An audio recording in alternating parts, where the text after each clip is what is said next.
Adam Ronan here, and we are about to get nerdy. We're gonna go buy some fucking Star Wars toys! As we do sometimes.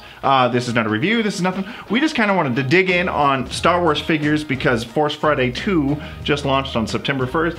And, you know, Gordy and I and Boss Battle Bone, we went to Midnight Madness, we went to Target, we went to Walmart, and I gotta say, I spent some money. I really feel like I did. You can see a skosh of the money that I spent right here in front of me. Had to get the $200 BB-8 playset because it's the only way you can get the Supreme Leader Snoke figure.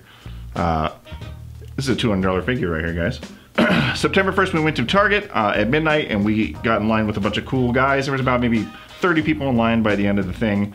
We live in Fort Collins, Colorado, so there wasn't like a huge metropolitan just push of nerds. So, you know, we got some stuff, and it was just a really good time. And then I thought, man, I really want to do a video on the importance of Star Wars figures as we head into Star Wars Episode 8. I know a lot of you are Star Wars fans. Some of you aren't, and if you're not, that's totally fine. But, you know, I think it's important to note how much of an impact Star Wars toys have had on collecting, on plastic and action figures as a whole. We really wouldn't have action figures as we know it if it wasn't for Star Wars.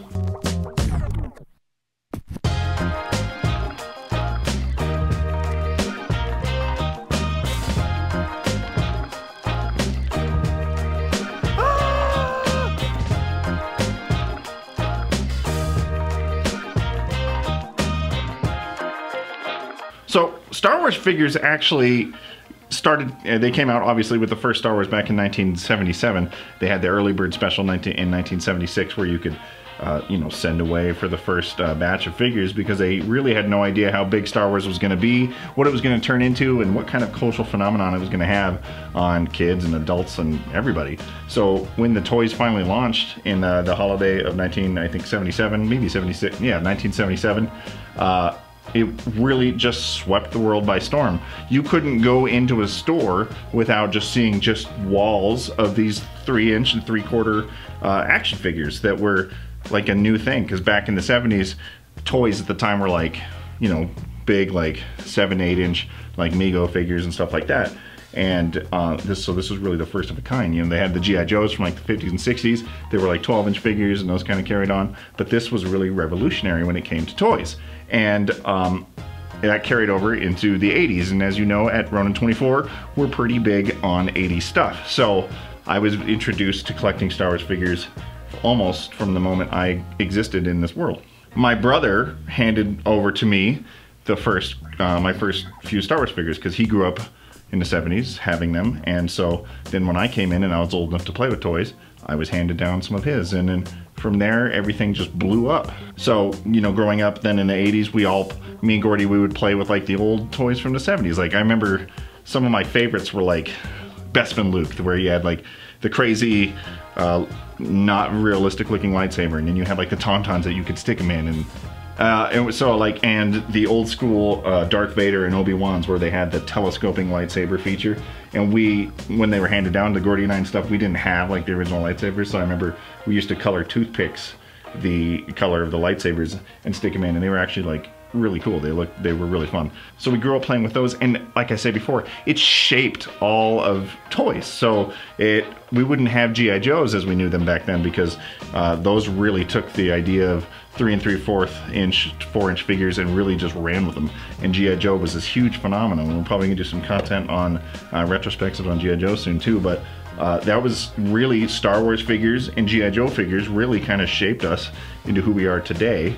And then in 1995, Hasbro released the brand new generation of Star Wars figures that I just continued with and collected almost every single one, and I have to this day. So every single movie launch from when Episode 1 came out, I was there at midnight. Episode 2, we were there at midnight. Episode 3, Toys R Us, midnight, and on and on. And actually in 2015, for first Force Friday, for Force Awakens, we did a video on that, and here we are again with Episode 8. So now with these new ones, we'll kind of get a little nerdy with it here just momentarily. back in the 70s and 80s, they were all 5 points of articulation. So you had your arms, your legs, and your head. And then as the toys kind of progressed through the 90s and stuff, they got more articulated with like elbow movement, wrist movement, head, like knee and joint movement, kind of mimicking the G.I. Joes of the day, which we were super into because then our guys could do like kicks and stuff and get all crazy. But then actually in recent years, Hasbro has got back to 5 points of articulation, which is carried over from the episode 7 figures to the Rogue One figures and now to the episode 8 figures. So let's just briefly look at the pros and cons of that, because while it's a neat throwback, you lose some of the posability if you want to have them doing stuff on your shelf, or if you even want to play with them, you lose that fun factor. But it is a cool callback to the 70s and 80s. However, the catch to that is, the trade-off, I feel, is you get impeccable looking sculpts and paint jobs. Like this right here, you have a real miniature 4.5-inch leukemia patient in your hands, and it is fantastic. The paint jobs, everything is just so super slick looking. I can get past the 5 points of articulation because, you know, I'm a sucker for retro stuff, and this reminds me of when I was a kid. But you know, and let's talk about this. What is this, Gordy? That is Luke Skywalker. This is Luke Skywalker, and why is this exciting? Because this is the first brand new Luke Skywalker we've had really since 1983 when Return of the Jedi figures came out.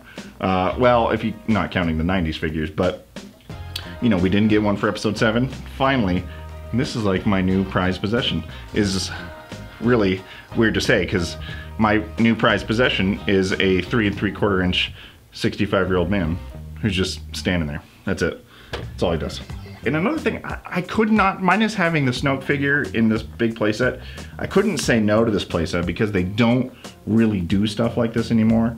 Like back when we were kids, they were crazy about having playsets. Like you had He-Man, you had the Castle Grayskull, and then you had like the big sewer playset for your Ninja Turtles, all kinds of like weird Death Star playsets and stuff for your old Star Wars figures. And playsets aren't really a big thing anymore just because of cost inflation and how much it costs to make these. So when they had a huge new Star Destroyer playset for the new Star Wars figures, I really couldn't say no. I don't know where I'm gonna put it. It's huge, it's bonkers huge. But you just can't, you know, as I say, fuck with it.